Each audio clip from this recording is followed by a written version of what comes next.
निरातार के आधार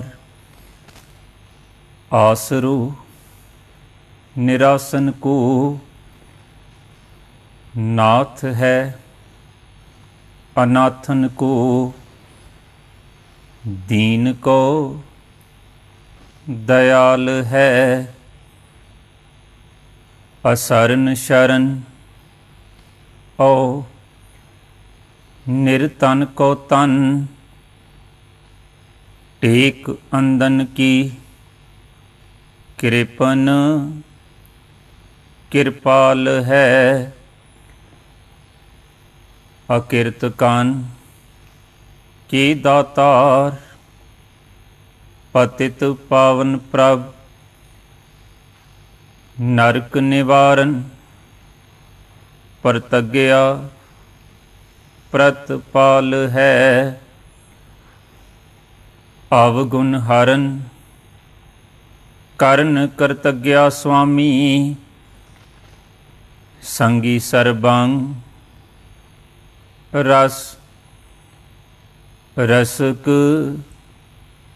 रसाल है।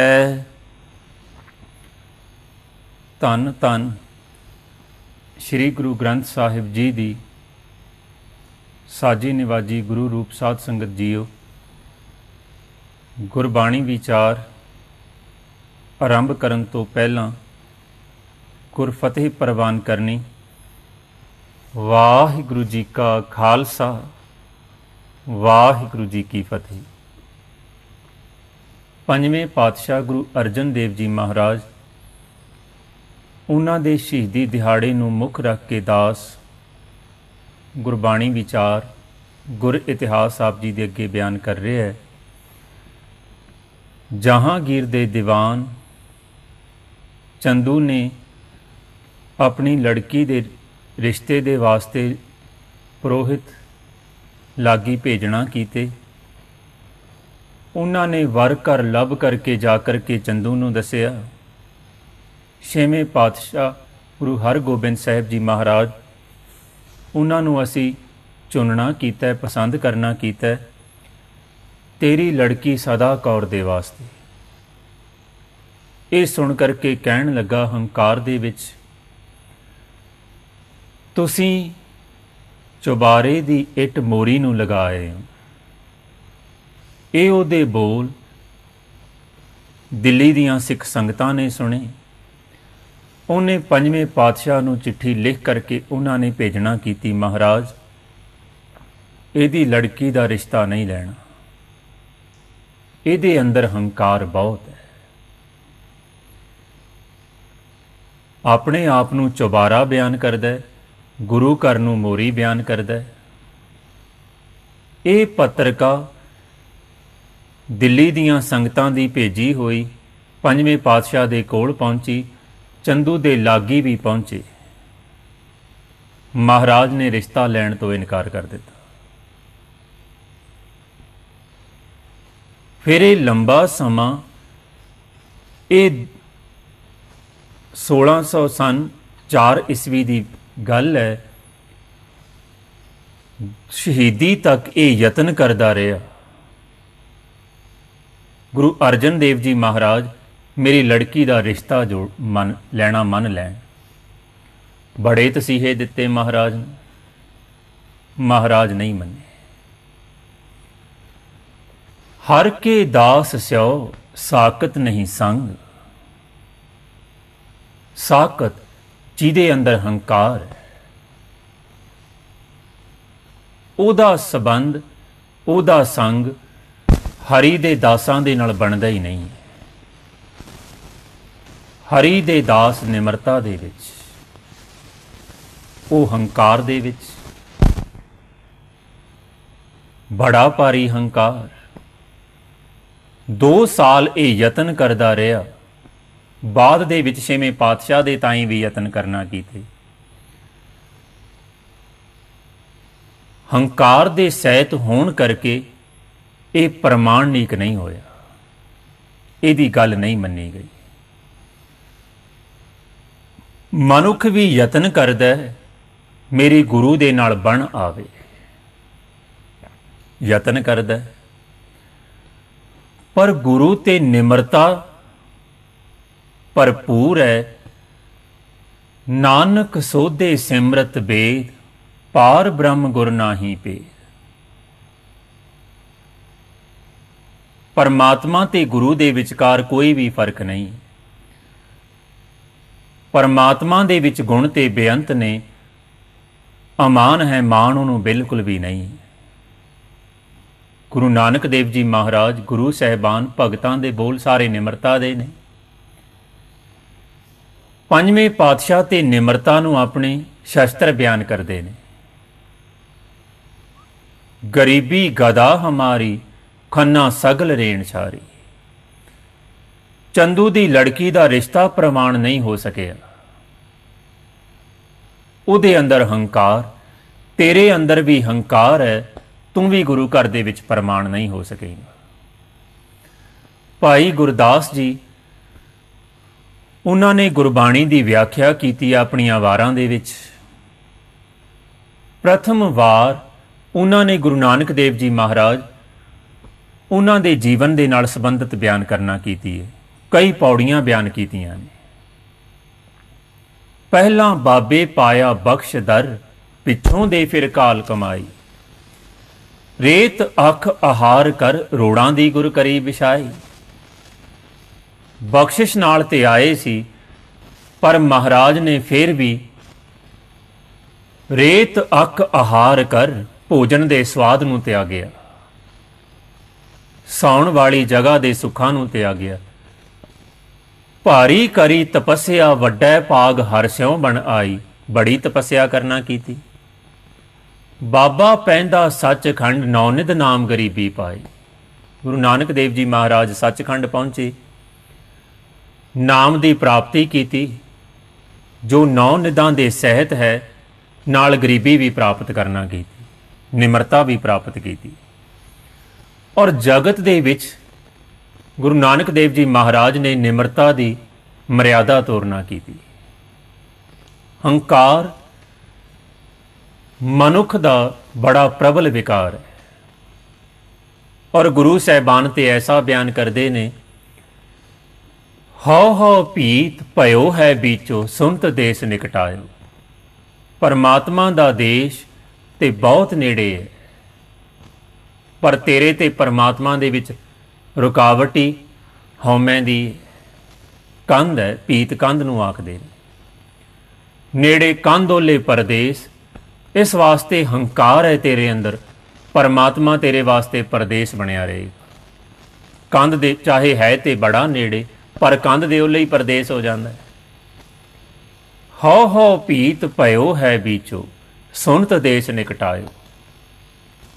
ਹੰਕਾਰ ਦੀ ਕੰਧ, ਇਹੀ ਰੁਕਾਵਟ ਹੈ ਮਨੁੱਖ ਤੇ ਪਰਮਾਤਮਾ ਦੇ ਵਿੱਚ। ਗਰਭ ਕਰਤ ਹੈ ਦੇਹ ਕੋ, ਮਨੁੱਖੀ ਸਰੀਰ ਦਾ ਮਾਨ। ਹਮ ਵੱਡ ਕਬ ਕੁਲੀਨ, ਮੈਂ ਕਵੀ ਹਾਂ, ਫਿਰ ਕਵੀ ਹੋਵੇ ਕਵੀ ਦਾ ਮਾਨ। ਕੁਲੀਨ ਮੈਂ ਉੱਚੀ ਕੁਲ ਵਾਲਾ। ਹਮ ਪੰਡਤ ਹਮ ਜੋਗੀ ਸੰਨਿਆਸੀ, ਮੈਂ ਬੜਾ ਗਿਆਨਵਾਨ ਹੈ, ਮੈਂ ਸੰਨਿਆਸੀ ਹਾਂ। ਗਿਆਨੀ ਗੁਣੀ ਸੂਰ ਹਮ ਦਾਤੇ, ਮੈਂ ਬੜਾ ਗੁਣਵਾਨ ਹੈ, ਮੈਂ ਬੜਾ ਸੂਰਬੀਰ ਹੈ। ਹੰਕਾਰ ਅਨੇਕਾਂ ਪੱਖਾਂ ਤੋਂ ਪੈਦਾ ਹੁੰਦਾ ਹੈ, ਔਰ ਮਨੁੱਖ ਤੇ ਪਰਮਾਤਮਾ ਦੇ ਵਿੱਚ ਰੁਕਾਵਟ ਹੀ ਹੰਕਾਰ ਦੀ। ਗੁਰੂ ਨਾਨਕ ਦੇਵ ਜੀ ਮਹਾਰਾਜ ਸਿੱਧਾਂ ਦੇ ਕੋਲ ਗਏ ਤੀਸਰੀ ਉਦਾਸੀ ਦੇ ਸਮੇਂ। ਬੜੀਆਂ ਉਹਨਾਂ ਦੇ ਨਾਲ ਵਿਚਾਰਾਂ ਹੋਈਆਂ। ਮਹਾਰਾਜ ਸਿੱਧਾਂ ਨੂੰ ਆਖਦੇ ਨੇ, ਮਨ ਦੇ ਵਿੱਚ ਹੰਕਾਰ, ਮਨ ਤੇ ਪਹਿਲਾਂ ਹੀ ਹੰਕਾਰ ਦੀ ਚੋਟੀ ਤੇ ਬੈਠਾ। ਤੁਸੀਂ ਧਨ ਕਰਕੇ ਵੀ ਚੋਟੀਆਂ ਤੇ ਆ ਗਏ। ਉੱਤਰ ਅਵਕਟ ਸਰਵਰ ਨਾਵੈ, ਬਕੈ ਨਾ ਬੋਲੇ ਹਰ ਗੁਣ ਗਾਵੇ। ਔਖੀ ਘਾਟੀ ਤੋਂ ਉੱਤਰ ਕਰਕੇ ਨਿਮਰਤਾ ਦੇ ਸਰੋਵਰ ਦੇ ਵਿੱਚ ਨਾਵੇ। ਬਕੈ ਨਾ ਬੋਲੇ, ਹੰਕਾਰ ਦੇ ਵਿੱਚ ਮਨੁੱਖ ਬਕੈ ਬਕਵਾਸ ਨੂੰ ਆਖਦੇ ਨੇ। ਇਹ ਸੁਭਾਵਕ ਹੀ ਉਹਦੇ ਅੰਦਰੋਂ ਨਿਕਲਦੀ ਹੈ ਔਰ ਇਹੀ ਖੁਆਰੀ ਪੈਦਾ ਕਰਦੀ ਹੈ। ਗੁਰੂ ਨਾਨਕ ਦੇਵ ਜੀ ਮਹਾਰਾਜ, ਉਹਨਾਂ ਨੇ ਨਿਮਰਤਾ ਨੂੰ ਪ੍ਰਸਾਰਿਆ, ਪ੍ਰਚਾਰਿਆ। ਸੇਵਾ ਨਿਮਰਤਾ ਦਾ ਰੂਪ ਹੈ, ਦੂਸਰੇ ਦੇ ਅੱਗੋਂ ਝੁਕਣਾ। ਸੇਵਾ ਨੂੰ ਪ੍ਰਸਾਰਿਆ ਉਹਨਾਂ ਨੇ। ਸਭ ਕੋ ਨਿਵੈ ਆਪ ਕੋ, ਪਰ ਕੋ ਨਿਵੈ ਨਾ ਕੋਈ। ਧਰ ਤਰਾਜੂ ਤੋਲੀਏ ਨਿਵੈ ਸੋ ਗੌਰਾ ਹੋਏ। ਹੁਣ ਮਨੁੱਖ ਨੂੰ ਤੇ ਇਹ ਲੱਗਦਾ ਮੈਂ ਦੂਸਰਿਆਂ ਦੇ ਅੱਗੇ ਨਿਵਾਂ, ਮੈਂ ਤੇ ਛੋਟਾ ਹੋ ਜਾਵਾਂਗਾ। ਮਨੁੱਖ ਨਿਭਦਾ ਵੀ ਹੈ ਪਰ ਆਪਣੀਆਂ ਲੋੜਾਂ ਦੇ ਵਾਸਤੇ। ਕਿਸੇ ਤੋਂ ਕੁਝ ਲੈਣਾ ਹੈ, ਮਨੁੱਖ ਉਹਦੇ ਸਾਹਮਣੇ ਉਹਦੇ ਅੱਗੋਂ ਨਿਭ ਜਾਂਦਾ ਹੈ। ਸਭ ਕੋ ਨਿਵੈ ਆਪ ਕੋ, ਪਰ ਕੋ ਨਿਵੈ ਨਾ ਕੋਈ। ਝੁਕਣਾ ਵੀ ਹੈ ਦੂਸਰੇ ਦੇ ਅੱਗੋਂ, ਆਪਣੀ ਅੰਦਰ ਮੰਗ ਬਿਲਕੁਲ ਵੀ ਨਾ ਹੋਵੇ, ਲੈਣਾ ਵੀ ਕੁਝ ਨਹੀਂ। ਗੁਰੂ ਨਾਨਕ ਦੇਵ ਜੀ ਮਹਾਰਾਜ, ਪਿਤਾ ਨੇ 20 ਰੁਪਏ ਦੇਣਾ ਕੀਤੇ ਨੇ, ਸੌਦਾ ਕਰਕੇ ਆਓ। ਭੁੱਖੇ ਸਾਧੂ ਰਸਤੇ ਦੇ ਵਿੱਚ ਦੇਖੇ ਨੇ, ਉਹਨਾਂ ਦੇ ਅੱਗੋਂ ਝੁਕਦੇ ਨੇ, ਉਹਨਾਂ ਨੂੰ ਪ੍ਰਸ਼ਾਦਾ ਛਕਾਉਂਦੇ ਨੇ। ਮੰਗ ਬਿਲਕੁਲ ਵੀ ਨਹੀਂ ਹੈ, ਮਿੱਠਾ ਬੋਲਦੇ ਨੇ। ਹੁਣ ਝੁਕਣਾ ਹੈ ਦੂਸਰੇ ਨੂੰ ਸੁੱਖ ਦੇਣ ਦੇ ਵਾਸਤੇ, ਮਿੱਠਾ ਤੇ ਬੋਲਣਾ ਹੀ ਪਵੇਗਾ। ਨਿਮਰਤਾ ਦੇ ਨਾਲ ਮਿਠਾਸ ਤੇ ਆਪਣੇ ਆਪ ਆ ਜਾਂਦੀ। ਕੌੜਾ ਬੋਲੀਏ, ਫਿੱਕਾ ਬੋਲੀਏ, ਅਗਲੇ ਨੂੰ ਪਾਣੀ ਪੁੱਛੀਏ ਫਿੱਕੇ ਬੋਲਾਂ ਦੇ ਨਾਲ। ਅਗਲੇ ਨੂੰ ਪਿਆਸ ਲੱਗੀ ਵੀ ਹੋਵੇ, ਅਗਲਾ ਫਿਰ ਵੀ ਇਨਕਾਰੀ ਹੋ ਜਾਂਦਾ। ਪਰ ਮਿੱਠਾ ਬੋਲੀਏ, ਪਿਆਸ ਨਹੀਂ ਹੈ ਫਿਰ ਵੀ ਪੀ ਲੈਂਦਾ। ਝੁਕਣਾ ਦੂਸਰੇ ਦੇ ਅੱਗੋਂ, ਪਰ ਆਪਣੀ ਇੱਛਾ ਬਿਲਕੁਲ ਵੀ ਨਾ ਹੋਵੇ, ਲੈਣਾ ਕੁਝ ਵੀ ਨਹੀਂ। ਮਹਾਰਾਜ 20 ਰੁਪਏ ਉਹਨਾਂ ਭੁੱਖੇ ਸਾਧੂਆਂ ਦੇ ਅੱਗੋਂ ਝੁਕਦੇ ਨੇ, ਉਹਨਾਂ ਨੂੰ ਪ੍ਰਸ਼ਾਦਾ ਛਕਾਉਂਦੇ ਨੇ, ਮੰਗ ਬਿਲਕੁਲ ਵੀ ਨਹੀਂ। ਇਹ ਨਹੀਂ ਮਹਾਰਾਜ ਨੇ ਕਹਿਣਾ ਕੀਤਾ ਤੁਸੀਂ ਮੇਰੇ ਵਾਸਤੇ ਅਰਦਾਸ ਕਰਿਓ, ਤੁਹਾਨੂੰ ਮੈਂ ਤੁਹਾਡੇ ਭੋਜਨ ਤੇ ਜੋ ਪੈਸੇ ਖਰਚ ਕੀਤੇ ਨੇ ਕਈ ਗੁਣਾ ਵੱਧ ਜਾਣ। ਚਲੋ ਇਹ ਨਹੀਂ, ਕਮ ਸੇ ਕਮ ਇਹੀ ਅਰਦਾਸ ਕਰਿਓ ਮੈਨੂੰ ਘਰ ਗਏ ਨੂੰ ਪਿਤਾ ਮੇਰੇ ਤੇ ਨਾਰਾਜ਼ ਨਾ ਹੋਣ। ਇਸ ਤਰ੍ਹਾਂ ਦੇ ਨਾਲ ਵੀ ਨਹੀਂ ਆਖਿਆ। ਮਨੁੱਖ ਨੂੰ ਲੱਗਦਾ ਹੈ ਮੈਂ ਚੁੱਕਾਂ, ਮੈਂ ਤੇ ਛੋਟਾ ਹੋ ਜਾਵਾਂਗਾ। ਮਹਾਰਾਜ ਆਖਦੇ ਨੇ ਛੋਟਾ ਨਹੀਂ ਹੋਵੇਗਾ। ਧਰ ਤਰਾਜੂ ਤੋਲੀਐ ਨਿਵੈ ਸੋ ਗੌਰਾ ਹੋਏ। ਤੂੰ ਦੂਸਰਿਆਂ ਦੇ ਅੱਗੋਂ ਨਿਵੇਂ, ਤੂੰ ਬੜੇ ਧਿਆਨ ਦੇ ਨਾਲ ਦੇਖ। ਤੋਲਣ ਦੇ ਵੇਲੇ ਜਿਹੜਾ ਪਾਸਾ ਝੁਕਦਾ, ਝੁਕਿਆ ਹੋਇਆ ਪਾਸਾ ਤੇ ਭਾਰੀ ਹੁੰਦਾ ਹੈ। ਹੰਕਾਰੀ ਹਉਮੈ ਉਚਾਈਆਂ ਤੇ ਹੁੰਦਾ, ਪਰ ਹੌਲਾ ਹੁੰਦਾ, ਭਾਰੀ ਹੋ ਜਾਂਦਾ। ਬਾਬਾ ਫਰੀਦ ਧਰਮ ਦੀ ਆਰੰਭਤਾ ਦੀ ਰੂਪ ਰੇਖਾ ਬਿਆਨ ਕਰਦੇ ਨੇ। ਮਨੁੱਖ ਸਾਰੀ ਜ਼ਿੰਦਗੀ ਧਰਮ ਦੇ ਬਾਰੇ ਬਹੁਤ ਪੜ੍ਹਦਾ ਹੈ। ਪਹੁੰਚਣਾ ਤੇ ਦੂਰ ਦੀ ਗੱਲ, ਉਮਰ ਸਾਰੀ ਬਤੀਤ ਹੋ ਜਾਂਦੀ ਹੈ। ਬੜੇ ਮਨੁੱਖਾਂ ਦੀ ਤੇ ਯਾਤਰਾ ਵੀ ਆਰੰਭ ਨਹੀਂ ਹੁੰਦੀ, ਇਤਨਾ ਪੜ੍ਹਨ ਦੇ ਬਾਵਜੂਦ। ਕਿੱਥੋਂ ਸਿੱਖੀਏ, ਕਿੱਥੋਂ ਧਰਮ ਦੀ ਯਾਤਰਾ ਆਰੰਭ ਹੈ, ਕਿਹੜੇ ਅੱਖਰਾਂ ਤੋਂ ਆਰੰਭ ਹੈ, ABC ਕਿੱਥੋਂ ਆਰੰਭ ਹੈ, ਸੰਸਕ੍ਰਿਤ ਕਿੱਥੋਂ ਆਰੰਭ ਹੈ, ਪੰਜਾਬੀ ਵਰਨਮਾਲਾ ਕਿੱਥੋਂ ਆਰੰਭ ਹੈ, ਸਾਰਾ ਮਨੁੱਖ ਜਾਣ ਲੈਂਦਾ। ਧਰਮ ਕਿਹੜੀ ਜਗ੍ਹਾ ਤੋਂ ਆਰੰਭ ਹੈ। ਨਿਵਣ ਸੋ ਅੱਖਰ, ਖਾਵਣ ਗੁਣ, ਜਿਹਬਾ ਮਣੀਆਂ ਮੰਦ। ਬਾਬਾ ਫਰੀਦ ਜੀ ਦੇ ਅੱਗੋਂ ਸਵਾਲ ਕਰਨਾ ਕੀਤਾ, ਕਵਣ ਸੋ ਅੱਖਰ, ਕਵਣ ਗੁਣ, ਕਵਣ ਸੋ ਮਣੀਆਂ ਮੰਦ। ਕਿਹੜੇ ਅੱਖਰਾਂ ਨੂੰ ਪੜ੍ਹੀਏ, ਕਿਹੜੇ ਗੁਣਾਂ ਨੂੰ ਧਾਰਨ ਕਰੀਏ, ਕਿਹੜੇ ਮੰਤਰ ਨੂੰ ਜਪੀਏ। ਕਵਣ ਸੋ ਵੇਸੋ ਹਉ ਕਰੀ ਜਿਤਵਸ ਆਵੀ ਕੰਧ। ਕਿਹੜਾ ਵੇਸ ਧਾਰੀਏ ਪਤੀ ਪਰਮਾਤਮਾ ਵਸ ਦੇ ਵਿੱਚ ਆ ਜਾਏ। ਫਿਰ ਬਾਬਾ ਫਰੀਦ ਜੀ ਸਵਾਲ ਦਾ ਜਵਾਬ ਦਿੰਦੇ ਨੇ, ਨਿਵਣ ਸੋ ਅੱਖਰ, ਨਿਮਰਤਾ ਹੀ ਅੱਖਰ ਨੇ। ਖਾਵਣ ਗੁਣ, ਨੀਵਾਂ ਮਨੁੱਖ ਤਾਕਤਵਰ ਹੋ ਜਾਂਦਾ ਹੈ, ਨੀਵਾਂ ਤੇ ਭਾਰਾ ਹੋ ਜਾਂਦਾ ਹੈ। ਹੌਲੀ ਚੀਜ਼ ਛੇਤੀ ਟੁੱਟ ਜਾਂਦੀ ਹੈ, ਭਾਰਾ ਮਨੁੱਖ ਦੇ ਅੰਦਰ ਬਰਦਾਸ਼ਤ ਦਾ ਮਾਦਾ ਬਹੁਤ ਵੱਧ ਜਾਂਦਾ ਹੈ। ਖਾਵਣ ਗੁਣ, ਅਗਲੇ ਦੇ ਬੋਲਾਂ ਅਗਲੇ ਬਰਦਾਸ਼ਤ ਕਰ ਲੈਣਾ। ਖਾਵਣ ਨਿਵਣ ਸੋ ਅੱਖਰ, ਨਿਮਰਤਾ ਦੇ ਨਾਲ ਭਾਰਾ ਹੋ ਜਾਂਦਾ ਹੈ ਮਨੁੱਖ, ਬਰਦਾਸ਼ਤ ਕਰ ਲੈਂਦਾ ਹੈ। ਜਿਹਵਾ ਮਣੀਆਂ ਮਨ, ਮਨੁੱਖੀ ਸਰੀਰ ਹੈ ਤੇ ਹੱਡੀਆਂ ਮਿੱਝ ਦਾ ਬਣਿਆ, ਪਰ ਮਨ ਦੇ ਵਿੱਚ ਹੰਕਾਰ ਇਤਨਾ ਕਹਿ ਪੂਰੇ ਆਸਮਾਨ ਦੇ ਵਿੱਚ ਵੀ ਨਹੀਂ ਆਉਂਦਾ। ਏਤਾ ਗਬ ਆਕਾਸ਼ ਨਾ ਮਾਵਤ, ਬਿਸਟਾ ਅਸਤ ਕ੍ਰਿਮ ਉਦਰ ਪਰਿਓ ਹੈ। ਹੰਕਾਰ ਇਤਨਾ ਜ਼ਿਆਦਾ ਹੈ। ਚਰਨ ਧੋਏ ਰਹਿਰਾਸ ਕਰ, ਚਰਨਾਮ੍ਰਿਤ ਗੁਰ ਸਿੱਖਾਂ ਪਿਲਾਇਆ। ਮਹਾਰਾਜ ਨੇ ਨਿਮਰਤਾ ਦੀ ਮਰਿਆਦਾ ਤੋਰੀ। ਤੂੰ ਕਿਸੇ ਦੇ ਅੱਗੋਂ ਚੁੱਕ, ਬਿਨਾਂ ਕਿਸੇ ਮੰਗ ਤੋਂ, ਕਿਸੇ ਦੇ ਵੀ ਅੱਗੋਂ ਚੁੱਕ, ਸੇਵਾ ਕਰ। ਅਪਰਾਧੀ ਦੂਣਾ ਨਿਵੈ ਜੋ ਹੰਤਾ ਮਿਰਗਾਹੇ, ਸੀਸ ਨਿਵਾਇਆ ਕਿਆ ਥੀਏ ਜਾ ਹਿਰਦੇ ਕਸੁੱਦੇ ਜਾਹੇ। ਪਰ ਕਿਸੇ ਤੇਰਾ ਝੁਕਣਾ ਕਿਸੇ ਨੂੰ ਮਾਰਨ ਵਾਸਤੇ ਨਾ ਹੋਵੇ, ਲੁੱਟਣ ਵਾਸਤੇ ਨਾ ਹੋਵੇ, ਸੇਵਾ ਕਰਨ ਦੇ ਵਾਸਤੇ ਹੋਵੇ, ਕੁਝ ਦੇਣ ਦੇ ਵਾਸਤੇ ਨਾ ਹੋਵੇ। ਸੀਸ ਨਿਵਾਉਣ ਦੇ ਨਾਲ ਕੱਲਾ ਝੁਕਣਾ ਨਹੀਂ ਹੈ, ਮਨ ਨਿਮਰਤਾ ਦੇ ਵਿੱਚ ਆਵੇ। ਸੀਸ ਨਿਵਾਇਆ ਕਿਆ ਥੀਏ ਜਾ ਹਿਰਦੇ ਕਸੁੱਦੇ ਜਾਹੇ। ਫਿਰ ਇਸੇ ਨੂੰ ਭਗਤ ਕਬੀਰ ਜੀ ਵੀ ਬਿਆਨ ਕਰਦੇ ਨੇ। ਇਤਨਾ ਹੰਕਾਰ ਜੋ ਮਨ ਦੇ ਵਿੱਚ ਹੈ, ਜੋ ਆਸਮਾਨ ਦੇ ਵਿੱਚ ਵੀ ਪੂਰਾ ਨਹੀਂ ਆਉਂਦਾ, ਇੱਕੋ ਵਾਰੀ ਦੇ ਵਿੱਚ ਖਤਮ ਨਹੀਂ ਕੀਤਾ ਜਾ ਸਕਦਾ। ਕਬੀਰ ਰੋੜਾ ਹੋਏ ਰਹੋ ਬਾਟ ਕਾ, ਤਜ ਮਨ ਕਾ ਅਭਿਮਾਨ। ਐਸਾ ਕੋਈ ਦਾਸ ਹੋਏ ਤਾਹੇ ਮਿਲੇ ਭਗਵਾਨ। ਤੂੰ ਰਸਤੇ ਦੇ ਰੋੜੇ ਦੀ ਤਰ੍ਹਾਂ ਹੋ। ਕੋਈ ਨਿਮਰਤਾ ਦੇ ਵਿੱਚ ਆ ਜਾਂਦਾ ਹੈ ਆਪਣੇ ਮਨ ਦੇ ਹੰਕਾਰ ਨੂੰ ਛੱਡ ਕਰਕੇ, ਤਜ ਮਨ ਕਾ ਅਭਿਮਾਨ। ਇਸ ਤਰ੍ਹਾਂ ਦਾ ਕੋਈ ਦਾਸ ਹੋ ਜਾਂਦਾ, ਉਹਨੂੰ ਤੇ ਪਰਮਾਤਮਾ ਮਿਲ ਜਾਂਦਾ। ਇਹ ਬਣ ਜਾਣਾ, ਬਾਕੀ ਸਭ ਕੁਝ ਦਾ ਤਿਆਗ ਕਰ ਦੇਣਾ ਬਹੁਤ ਸੌਖਾ ਹੈ, ਔਰ ਮਨੁੱਖ ਕਰ ਲੈਂਦੇ ਨੇ। ਕਬੀਰ ਮਾਇਆ ਤਜੀ ਤੋ ਕਿਆ ਪਿਆ, ਜੋ ਮਾਨ ਤਜਿਆ ਨਹੀਂ ਜਾਏ। ਮਾਨ ਮੁਨੀ ਮੁਨਵਰ ਗਲੇ, ਮਾਨ ਸਬੈ ਕੋ ਖਾਏ। ਮਾਇਆ ਤੇ ਮਨੁੱਖ ਤਿਆਗ ਦਿੰਦਾ ਹੈ, ਪਰਿਵਾਰ ਤਿਆਗ ਦਿੰਦਾ ਹੈ, ਕਾਰੋਬਾਰ ਸੰਸਾਰ ਨੂੰ ਵੀ ਮਨੁੱਖ ਤਿਆਗ ਕਰਕੇ ਪਹਾੜਾਂ ਦੇ ਵਿੱਚ ਚਲੇ ਗਏ ਨੇ। ਹੰਕਾਰ ਮਨੁੱਖਾਂ ਦੇ ਨਾਲ ਹੀ ਜਾਂਦਾ। ਜੋ ਮਾਨ ਤਜਿਆ ਨਹੀਂ ਜਾਏ, ਮਾਨ ਮੁਨੀ ਮੁਨਵਰ ਗਲੇ, ਮਾਨ ਸਬੈ ਕੋ ਖਾਏ। ਮਾਨ ਮਨੁੱਖਾਂ ਦੇ ਨਾਲ ਹੀ ਹੁੰਦਾ, ਮਨੁੱਖ ਬਾਕੀ ਸਾਰਾ ਕੁਝ ਛੱਡ ਦਿੰਦੇ ਨੇ। ਮਾਨ ਹੀ ਮਨੁੱਖ ਨੂੰ ਨਾਸ ਕਰਦਾ।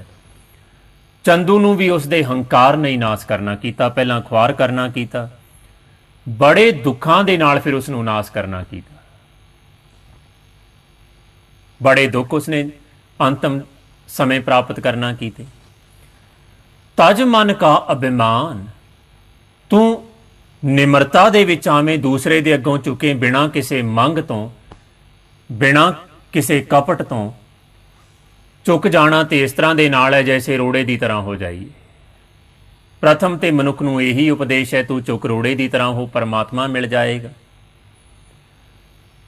ਪਰ ਜੈਸੇ ਹੀ ਕੋਈ ਹੋ ਗਿਆ, ਜਿਹੜਾ ਨਹੀਂ ਹੋਇਆ, ਉਹਨੂੰ ਤੇ ਇਹੀ ਉਪਦੇਸ਼ ਹੈ, ਤੂੰ ਨਿਮਰਤਾ ਦੇ ਵਿੱਚ ਆ। ਪਰ ਜਿਹੜਾ ਹੋ ਗਿਆ ਫਿਰ ਉਸ ਨੂੰ ਹੋਰ ਅੱਗੇ ਲੈ ਕਰਕੇ ਜਾਣਾ। ਜੈਸੇ ਮਾਂ-ਬਾਪ ਬੱਚੇ ਨੂੰ ਪਹਿਲਾਂ ਸਕੂਲ ਤੋਰਦੇ ਨੇ, ਔਰ ਸਕੂਲ ਵਾਲੇ ਵੀ ਇਸ ਤਰ੍ਹਾਂ ਦੇ ਨਾਲ ਪ੍ਰਬੰਧ ਕਰਦੇ ਨੇ, ਕੁਝ ਖਵਾਈਏ ਬੱਚਿਆਂ ਨੂੰ, ਦਈਏ। ਪ੍ਰਥਮ ਤੇ ਸਕੂਲ ਆਉਣਾ ਹੀ ਬੜੀ ਵੱਡੀ ਗੱਲ ਹੈ, ਜਿਹੜਾ ਨਹੀਂ ਆਇਆ ਉਹਦੇ ਵਾਸਤੇ ਤੇ ਸਕੂਲ ਆਉਣਾ ਹੀ ਬੜੀ ਵੱਡੀ ਗੱਲ ਹੈ। ਪਰ ਜਿਹੜਾ ਆ ਗਿਆ ਫਿਰ ਉਸ ਨੂੰ ਕਹਿਣਾ ਅੱਗੇ ਚੱਲ, ਸਕੂਲ ਪੜ੍ਹਾਈ ਵਾਲੇ ਪਾਸੇ ਚੱਲ। ਪ੍ਰਥਮ ਤੇ ਭਗਤ ਕਬੀਰ ਜੀ ਰੋੜੇ ਦੀ ਤਰ੍ਹਾਂ ਬਣਨ ਦਾ ਬਿਆਨ ਕਰਦੇ ਨੇ। ਗੁਰੂ ਨਾਨਕ ਦੇਵ ਜੀ ਮਹਾਰਾਜ ਵੀ ਇਹੀ ਬਿਆਨ ਕਰਦੇ ਨੇ। ਚਰਨ ਧੋਏ ਰਹਿ ਰਾਸ ਕਰ, ਚਰਨਾਮ੍ਰਿਤ ਗੁਰ ਸਿੱਖਾਂ ਪਿਲਾਇਆ। ਤੂੰ ਨਿਮਰਤਾ ਦੇ ਵਿੱਚ ਆ,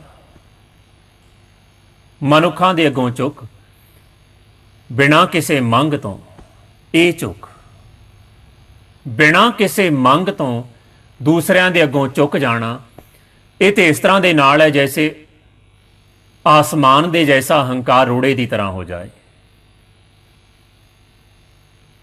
कबीर रोड़ा हुआ तो क्या पया, पंथी को दुख दे, हर जन ऐसा चाहिए ज्यो तरनी मैं खे। रोड़े दी तरह हो गया, रोड़ा भी रस्ते ते चलण वाले राही नूं दुख दिंदा है, उहनूं ठोकर लगाउंदा है। तेरा हंकार आसमान दे जैसा हंकार रोड़े दी तरह बन गया, पर हजे भी तेरे हंकार तेरे अंदर रुकावट पैदा करेगा। पार ब्रह्म निमरता दे विच ते तू आ गया है, क्या ब्रह्म नूं जान सकते हैं? महाराज आखदे ने पार ब्रह्म, ब्रह्म दिसै, ब्रह्म सुनिए, जो दिखाई दे रहा है, जो सुनाई दे रहा है ब्रह्म, क्या जान सकते हैं? महाराज कहते जो सुनाई दे रहा, जो दिखाई दे रहा है परमात्मा उस तो भी परे है। अगर उतों तक भी चले जाइए फिर महाराज कहते उत्थे जाकर के पता चलेगा होर इस तो परे, होर इस तो परे। पार ब्रह्म अपरंपर स्वामी, अपरंपर दे अर्थ ने परे तो परे, परमात्मा परे तो परे, नहीं जान सकता। जैसे ही ये ज्ञान मिलता है, निमरतावान मनुख नूं अगे जाकर के ज्ञान मिलता है, नहीं जान सकते परमात्मा नूं, परे तो परे। कोट ब्रह्मंड को ठाकुर स्वामी, सर्ब जियां का दातारे। कोई एक ब्रह्मंड का मालक है ते करोड़ां ब्रह्मंडां का मालक है। ये हंकार जो निमरता दे विच आकर के रोड़े की तरह होया सी, ये खे की तरह हो जाता है जब पता चलता है, उसनूं नहीं जान सकते। चलो जान ते नहीं सकते, उहदे ताईं पहुंच सकते हैं। पार ब्रह्म, पूरन ब्रह्म। फिर महाराज बयान करते ने, भाई गुरदास जी, गुरु नानक देव जी महाराज ने जो प्रचारिया पूरन, पहुंचिया उस तक जा सकता है जो एक जगह ते होवे, दूसरी जगह ते ना होवे, ते पूरन है, व्यापक है। जल थल महियल पूरिया, स्वामी सिरजनहार, अनक भांत होए पसरिया, नानक एक अंकार। सारे किते है, पानी दे विच है, आसमान दे विच है, जल थल महियल पूरिया, सारे किते परिपूर्ण है। उसनूं जान भी नहीं सकता, परे तो परे है, पहुंच भी नहीं सकता। जैसे ही ये पता चल, प्रथम ते निमरता दे विच आ, निमरता तो अगली दी अवस्था है, नहीं जान सकते परमात्मा नूं। हंकार खे दी तरह हो जाता है, नहीं जान सकते, पहुंच भी नहीं सकते। कबीर खे हुआ तो क्या पाया, जो उड लाग गए अंग, हर जन ऐसा चाहिए ज्यों पानी सरबंग। हरि दा जन ते इस तरह दे नाल चाहिए जो पानी दी तरह।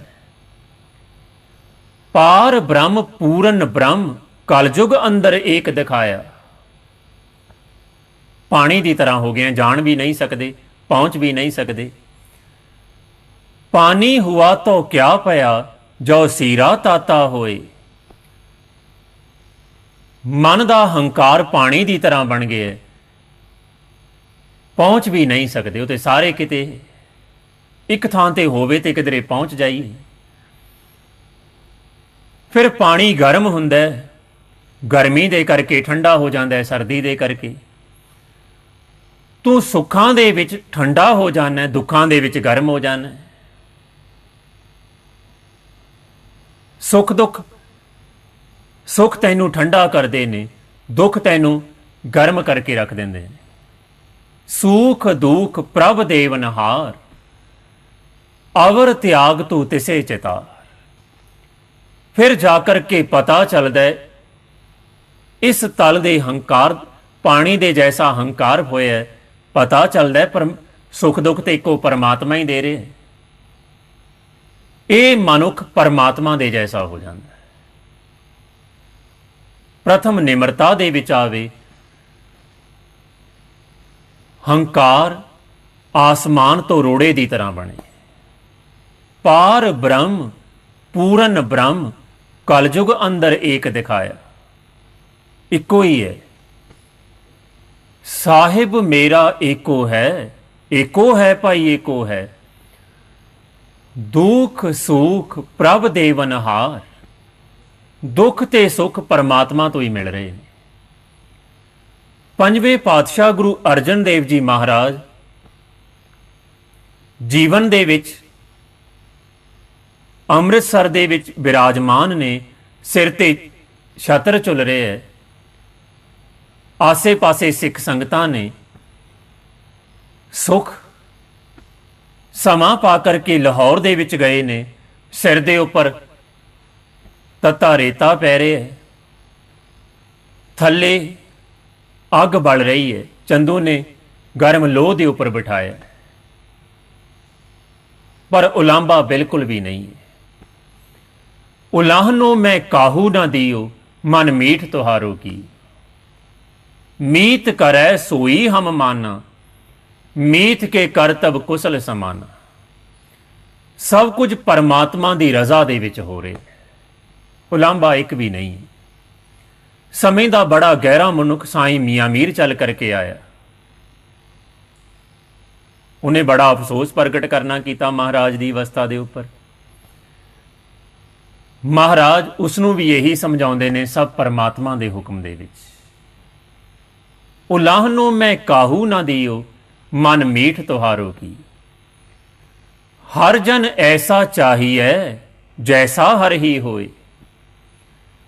ਇਤਨੀਆਂ ਅਵਸਥਾਵਾਂ ਦੇ ਵਿੱਚੋਂ ਲੰਘ ਕਰਕੇ ਮਨੁੱਖ ਦਾ ਮਨ ਜੈਸਾ ਹਰੀ ਹੈ ਵੈਸਾ ਹੋ ਜਾਂਦਾ ਹੈ। ਉਸੇ ਅਵਸਥਾ ਦੇ ਵਿੱਚ ਵਿਚਰਦਾ ਹੈ ਜਿਸ ਅਵਸਥਾ ਦੇ ਵਿੱਚ ਪਰਮਾਤਮਾ ਵਿਚਰ ਰਹੇ। ਪੰਜਵੇਂ ਪਾਤਸ਼ਾਹ ਗੁਰੂ ਅਰਜਨ ਦੇਵ ਜੀ ਮਹਾਰਾਜ ਚੰਦੂ ਤੇ ਬੜਾ ਯਤਨ ਕਰ ਰਹੇ ਹੈ ਮੇਲ ਬਣ ਜਾਏ, ਪਰ ਚੋਟੀ ਤੇ ਖੜੇ ਹੋਏ ਮਨੁੱਖ ਦਾ ਮੇਲ ਅਤ ਦੀ ਨਿਮਰਤਾਵਾਨ ਦੇ ਨਾਲ ਕਿਸ ਤਰ੍ਹਾਂ ਦੇ ਨਾਲ ਬਣੇਗਾ। ਗਰੀਬੀ ਗਦਾ ਹਮਾਰੀ, ਖੰਨਾ ਸਗਲ ਰੇਣ ਛਾਰੀ। ਗੁਰੂ ਅਰਜਨ ਦੇਵ ਜੀ ਮਹਾਰਾਜ ਤੇ ਬਿਆਨ ਕਰਦੇ ਨੇ, ਸਾਡੇ ਕੋਲੇ ਸ਼ਸਤਰ ਵੀ ਨੇ, ਅਸੀਂ ਨਿਮਰਤਾ ਦੀ ਗਦਾ ਪਕੜੀ ਹੈ, ਗਰੀਬੀ ਗਦਾ ਹਮਾਰੀ, ਪਰ ਸਾਡੇ ਕੋਲੇ ਖੰਡਾ ਵੀ ਹੈ ਕਿ ਸਾਰਿਆਂ ਦੇ ਚਰਨਾਂ ਦੀ ਖਾਕ। ਖੰਨਾ ਸਗਲ ਰੇਣ ਛਾਰੀ, ਸਾਰਿਆਂ ਦੇ ਚਰਨਾਂ ਦੀ ਖਾਕ ਹੋ ਜਾਣ।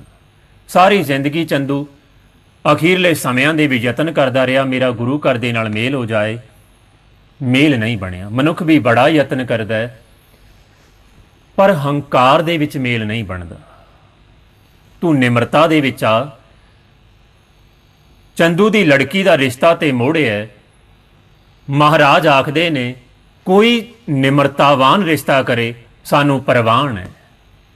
ਡੱਲੇ ਨਿਵਾਸੀ ਭਾਈ ਨਰਾਇਣ ਦਾਸ, ਉਹਨਾਂ ਨੇ ਆਪਣੀ ਸਪੁੱਤਰੀ ਬੀਬੀ ਦਾਮੋਦਰੀ ਜੀ ਦਾ ਰਿਸ਼ਤਾ ਪੇਸ਼ ਕਰਨਾ ਕੀਤਾ ਬੜੀ ਨਿਮਰਤਾ ਦੇ ਵਿੱਚ। ਸਤਿਗੁਰਾਂ ਨੇ ਉਸੇ ਵਕਤ ਪ੍ਰਵਾਨ ਕਰ ਲਿਆ ਸੀ। ਚੰਦੂ ਦੇ ਲਾਗੀਆਂ ਨੂੰ ਤੇ ਵਾਪਸ ਭੇਜਿਆ। ਹੰਕਾਰ ਹੈ ਉਹਦੇ ਅੰਦਰ। ਮਹਾਰਾਜ ਪ੍ਰੋਹਿਤ ਨੂੰ ਸਮਝਾਉਂਦੇ ਨੇ, ਉਸ ਜਿਸ ਤਰ੍ਹਾਂ ਦੀ ਅਵਸਥਾ ਦੇ ਵਿੱਚ ਉਹ ਵਿਚਰ ਰਿਹਾ ਹੈ ਉਸੇ ਤਰ੍ਹਾਂ ਦੀ ਅਵਸਥਾ ਵਾਲਾ ਤੁਸੀਂ ਕਿਤੇ ਲੱਭੋ। ਸਾਡੀ ਜਿਸ ਤਰ੍ਹਾਂ ਦੀ ਅਵਸਥਾ ਹੈ ਸਾਨੂੰ ਉਸ ਤਰ੍ਹਾਂ ਦਾ ਰਿਸ਼ਤਾ ਮਿਲ ਗਿਆ ਹੈ। ਮਹਾਰਾਜ ਨੇ ਕਬੂਲ ਕਰਨਾ ਕੀਤਾ। ਉਹਨਾਂ ਦੇ ਸ਼ਹੀਦੀ ਪੁਰਬ ਨੂੰ ਮਨਾਉਂਦੇ ਆ। ਮਨ ਨਿਮਰਤਾ ਦੇ ਵਿੱਚ ਆਵੇ, ਆਪਣਾ ਸੰਬੰਧ ਗੁਰੂ ਘਰ ਦੇ ਨਾਲ ਜੁੜੇ, ਜੀਵਨ ਯਾਤਰਾ ਸਫਲੀ ਹੋਵੇ। ਬਾਣੀ ਅਗਾਧ ਬੋਧ ਹੈ, ਇਤਿਹਾਸ ਮਹਾਨ ਹੈ। ਭੁੱਲਾਂ ਚੁੱਕਾਂ ਹੋ ਜਾਣੀਆਂ ਸੁਭਾਵਿਕ ਨੇ, ਭੁੱਲ ਚੁੱਕ ਦੀ ਖਿਮਾ। ਸੁਣਾਇਆ ਦਾਸ ਦੇ ਅਮਲ ਤਾਮੀਲ ਹੋਵੇ, ਸੁਣ ਕਰਕੇ ਆਪ ਜੀ ਦੇ ਹਿਰਦੇ ਤੇ ਵਸੇ। ਇਤਨੀ ਹਾਜ਼ਰੀ ਪ੍ਰਵਾਨ। ਵਾਹਿਗੁਰੂ ਜੀ ਕਾ ਖਾਲਸਾ, ਵਾਹਿਗੁਰੂ ਜੀ ਕੀ ਫਤਿਹ।